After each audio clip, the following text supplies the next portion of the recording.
Hello friends, આજે એક નવી રેસીપી લાવી છું. એટલે કે રેસીપી ફરાળી છે. આપણે બનાવી છે ફરાળી કેક. તમને નવાઈ લાગતી હશે કે ફરાળી કેક. હા, મેં બનાવી છે ફરાળી કેક. તમે ફરાળી વસ્તુ જમીને થાકી ગયા હોય, સામો છે, સામાની ખીચડી છે, સાબુદાણા છે, આથી તો આપણે એક નવું જ બનાવ્યું છે. અને મોઢામાં મૂકતા જ ઓગળી જાય છે. વડીલો હોય છે ને દાંત નથી હોતા, એ પણ આસાનીથી જમી શકે છે. તો આ બનાવી છે ફરાળી કેક. અને ફૂલ વિડીયો જોવો હોય ને તમારી ચેનલને જરૂરથી સબસ્ક્રાઈબ કરી લેજો, લાઇક કરજો અને વધુમાં વધુ તમારા ફ્રેન્ડ્સ અને ફેમિલીમાં શેર પણ કરી દેજો. તમે જોઈ શકો છો કેટલી મસ્ત એવી સોફ્ટ બની છે.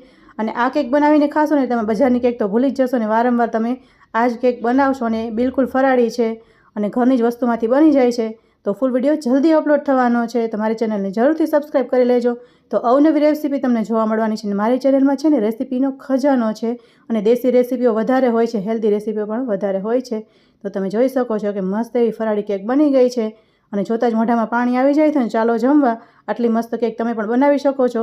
અને સિક્રેટ પણ તમને બતાવવાની છું કે કઈ રીતે મેં બનાવી છે. એકદમ ઇઝી ને આસાનીથી બની જાય છે.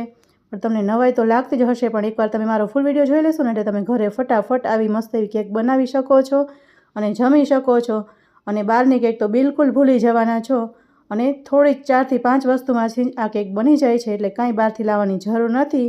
તો વિડીયો સારો લાગે તો એક લાઇક કરી દેજો, નાની એવડી કમેન્ટ પણ કરી દેજો, એટલે અમને આગળ મોટિવેશન મળે અને અવનવું બનાવવાનું મન પણ થાય. તો આવી કેક તમારે જોવી હોય તો સબસ્ક્રાઈબ કરી દેજો. Thank you for watching. Radhe Radhe. જય શ્રી કૃષ્ણ ફ્રેન્ડ્સ.